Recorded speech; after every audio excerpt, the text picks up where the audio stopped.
Wilton Park has been bringing people together to express and exchange ideas for over half a century. Diaspora communities are an increasingly important part of the debate about national identity.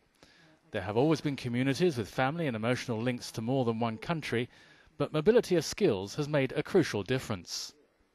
People can now make a choice on where they want to live and the kind of standard of living that they want. And if one country provides that, then they have the opportunity to move there. But in terms of the mobility of skills, I think one of the things that that is happening now is that Africa is becoming, and there's a resurgence in the interest in Africa. And some people have said you're looking at the new scramble for Africa, particularly with the rise of China's influence in Africa. And increasingly, more countries in the West are looking towards Africa, looking to engage Africans and skilled African people, not necessarily just to help Africa develop, but because they realize that these individuals have a lot to contribute to their own agenda insofar as their relations with Africa is concerned, be it commercial or political. The revenue generated by such communities sending money home is vast. Estimates vary, but one survey pointed to just over $300 billion in 2006. Significant also is the revolution in communication technology.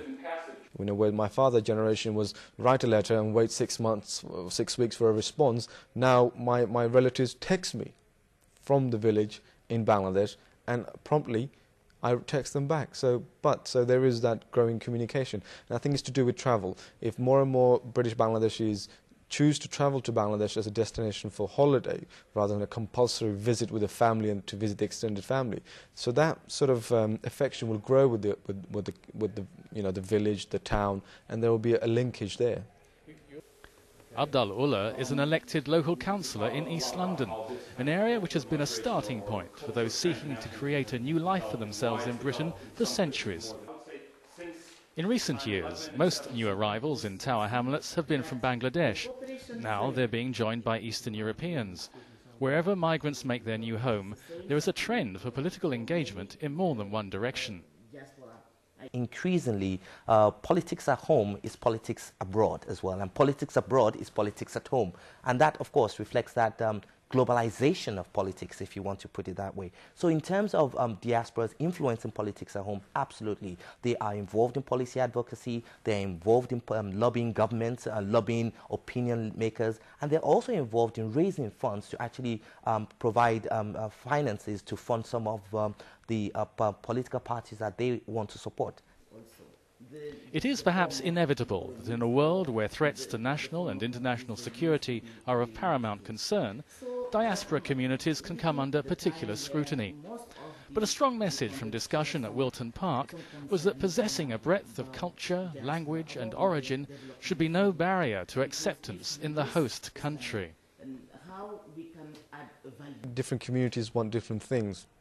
However, some fundamental issues around being welcomed, being accepted and being valued.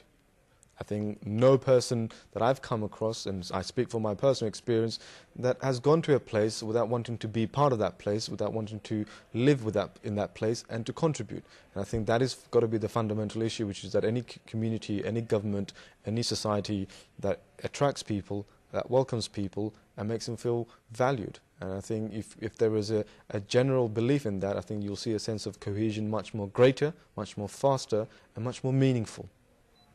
Abdul Ullah makes the point that a community such as his own in East London is always developing. He was born in Bangladesh, his younger brother in Britain, giving each a slightly different perspective in an outlook that looks both east and west.